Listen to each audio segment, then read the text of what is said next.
खुशियाँ हो हर लम्हा हर कदम हो जब संग हम और तुम हमेशा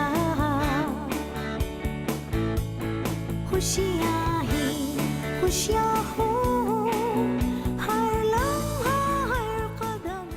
अस्सलाम वालेकुम नाजरीन, मैं हूं मिशी खान। थैंक यू सनोफी एवेंटिस के साथ। नाजरीन, हम में से अक्सर लोग ये नहीं जानते कि नॉर्मल ब्लड शुगर लेवल कितना होना चाहिए या फिर डायबिटीज़ की अलामात क्या हैं, जिसकी वजह से बहुत सारे लोगों को ये पता ही नहीं चल पाता कि उनको डायबिटीज़ या शुगर की बीमारी हो गई है। और अगर इन्हें पता भी चल जाए तो अपनी कम इल्मी की वजह से मुस्तनद डॉक्टर्स के पास जाने के बजाय अपना इलाज खुद शुरू कर देते हैं या फिर गैर मुस्तनद डॉक्टर्स या क्वैक्स के पास जाके इलाज करते हैं, जिसकी वजह से वो कई कॉम्प्लिकेशंस का शिकार हो जाते हैं और जिसका इलाज एक मुस्तनद डॉक्टर के लिए भी बहुत मुश्किल हो जाता है। यही मकसद है सनोफी एवेंटिस का कि हम आपको पाकिस्तान की लीडिंग डॉक्टर्स, फिजिशियंस और कंसल्टेंट्स के जरिए वो मालूमात फराहम करें जिसको जानने के बाद आप अपने लाइफस्टाइल में पॉजिटिव चेंजेस ला सकें और एक खुशगवार ज़िंदगी गुजार सकें।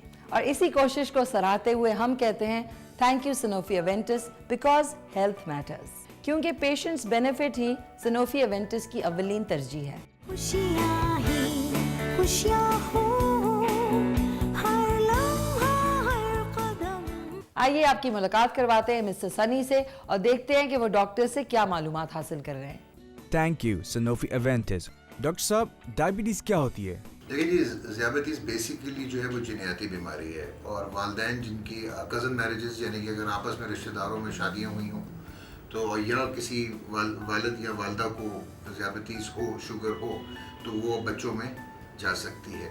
इसमें यह कि इसकी बहुत सारी इकसाम हैं और एक जिसको हम टाइप 1 डायबिटीज़ कहते हैं, यानी कि जो कि जिनयाती तौर पे लबलबा जो हमारे जिस्म में इंसुलिन एक हार्मोन बनाता है वो बचपन से ही नहीं बना पा रहा होता। तो इसका तो ये मतलब है कि बैंक में अकाउंट खाली है और ऐसे जो बच्चे हैं इनको बहुत जल्द उम्र में 5 साल 4 साल में पता लग जाता है कि वो ज़ियाबतीस का शिकार है। तो ये तो है जी टाइप 1। इसमें यह है कि ये होती बहुत कम परसेंटेज में है एज़ कम्पेयर टू ज़ियाबतीस जो कि टाइप 2 है, लेकिन ये ज़्यादा इसकी एफिशिएंट मैनेजमेंट चाहिए होती है। और आप देखेंगे कि कॉम्प्लिकेशंस की वजह से बहुत कम नौजवान ऐसे हैं जो कि अपनी एक नॉर्मल लाइफ गुजार पाते हैं, तो इसमें पेचीदगियाँ पैदा हो जाती हैं। सो एक तो ये है। दूसरा जो टाइप 2 है वो ऑब्वियसली 38 साल से 40 साल की उम्र में यानी कि चौथी दहाई में ज़िंदगी की शुरू होती है और उसमें खैर ये है कि आपको शुगर का पेशाब में आना या आपका ब्लड शुगर्स का हाई होना खाली पेट या खाने के 2 घंटे बाद, उस पर आप डिसाइड करते हैं।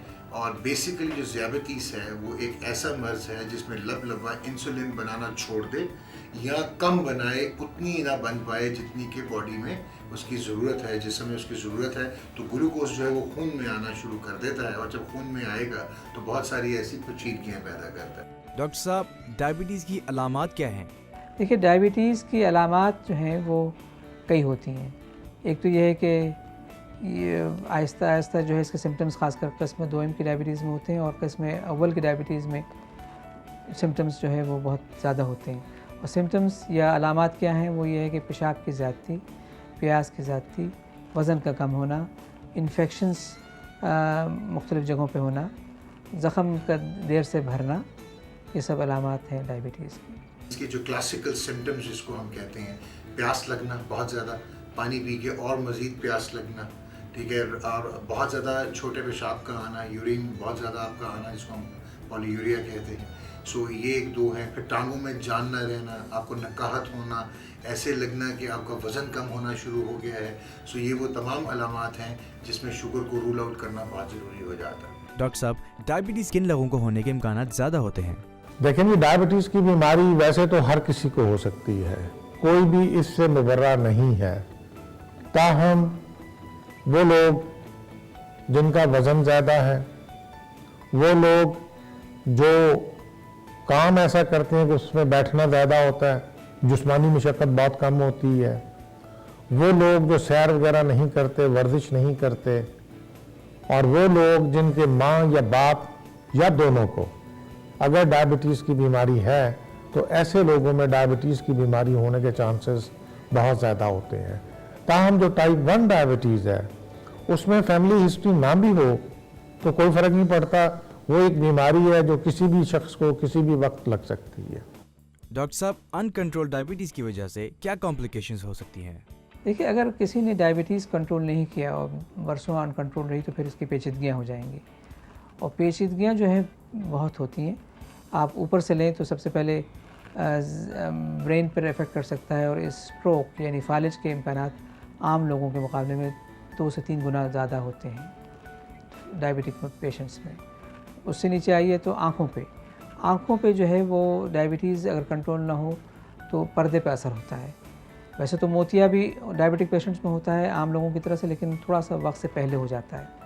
लेकिन जहाँ तक पर्दे का मामला है, पर्दे पे ब्लड क्लॉट्स वगैरह जमा होते हैं और फिर बीनाई पे असरअंदाज होते हैं, उसको रेटिनोपैथी कहते हैं।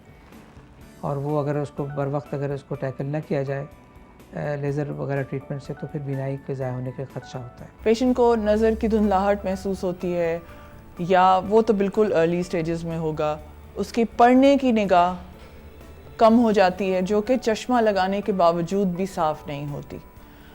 और जो बहुत ज़्यादा उसके कॉम्प्लिकेशंस हैं, जब आँख के अंदर ब्लीड हो जाता है, खून उतर आता है, उस वक्त पर मरीज़ की निगाह कम्प्लीटली बंद भी हो सकती। आम तौर पे ये चीज़ देखी गई है कि जिस दिन डायबिटिक मरीज़ ने अपना टेस्ट कराना होता है, उससे 2 दिन पहले तक वो मीठा नहीं खाता, परहेज़ बढ़ा देता है।